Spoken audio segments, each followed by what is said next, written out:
മുരളി എന്ന് പറഞ്ഞ ആളെയാണ്. ഇത് ആശ എന്ന് പറഞ്ഞ ആളാണ്. ഇത്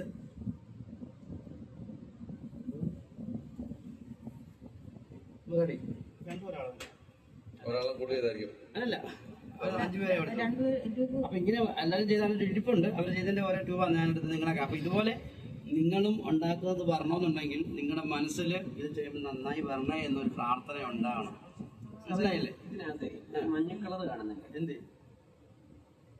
ഇല്ല, അതിന്റെ ആ നമ്മുടെ കൾച്ചറുടെ മീഡിയല്ലേ, ആ മീഡിയ കിടക്കുന്നതിന്റെ ആണല്ലേ? അത് ഫുൾ ഗ്രോത്തായി കണ്ടില്ലേ? ഇതിങ്ങനെ വെച്ച് നമുക്ക് നോക്കുമ്പോൾ നമ്മുടെ മൈക്രോസ്കോപ്പ് കേടായാലും കാണും. ഇങ്ങനെ വെച്ച് നോക്കുമ്പോൾ നമുക്ക് ഇതിനകത്ത് എവിടൊക്കെയാണ് കൾച്ചർ, ഇവിടെ കൾച്ചർ ഉണ്ട്, ഇവിടെ വീണ്ടുണ്ട്, ഇവിടെ വീണുണ്ട്. ഇതാ മെയിൻ കൾച്ചർ. അപ്പൊ ഇതിന്റെ ഓരോ ഭാഗങ്ങൾ നമുക്ക് മനസ്സിലാക്കാൻ പറ്റും. ഇങ്ങനെയല്ല നമ്മൾ നോക്കുന്നത്. ടെസ്റ്റ് ട്യൂബ് കിട്ടിയാൽ ഇങ്ങനെ നോക്കിയാൽ നമുക്ക് ഇതിനകത്ത് കൾച്ചർ എവിടെ കിടക്കും നമുക്ക് വ്യക്തമായിട്ട് ഐഡന്റിഫൈ ചെയ്യാൻ. കണ്ടോ, ഇവിടെയൊക്കെ കൾച്ചർ കിടക്കുന്നത് നമുക്ക് വ്യക്തമായിട്ട് നമുക്ക് നോക്കിയാൽ മനസ്സിലാക്കാൻ പറ്റുന്നുണ്ട്. ഇത് കണ്ടോ, ഇവിടെ വരുമ്പോൾ കണ്ടോ, മനസ്സിലായില്ലേ?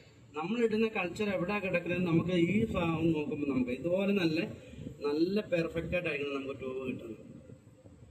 ഒന്നും അറിയാത്തവർ വന്ന് ചെയ്താണെങ്കിൽ ഇത്ര ആയത്. അപ്പോൾ നമ്മൾ കൃഷിയിലൊക്കെ അഗ്രഗണ്യരായിട്ടുള്ള നിങ്ങളൊക്കെ ചെയ്ത് കഴിഞ്ഞാൽ 99 അല്ല 150% കിട്ടണം. വേണ്ടയോ? ശരിയല്ലേ? ഈ ഒരു ട്യൂബ് നമ്മൾ 1000 രൂപയ്ക്ക് കൊടുക്കുന്നത്. ഇത് 1060 രൂപയാണ് ഇന്ന് നമുക്ക് വരുന്നത്. ഇത്രത്തിന് ഇങ്ങനെ കൊടുക്കുക. സാധാരണ നമ്മൾ ഇന്നലെ ചോദിച്ചില്ലേ, പിടിച്ചു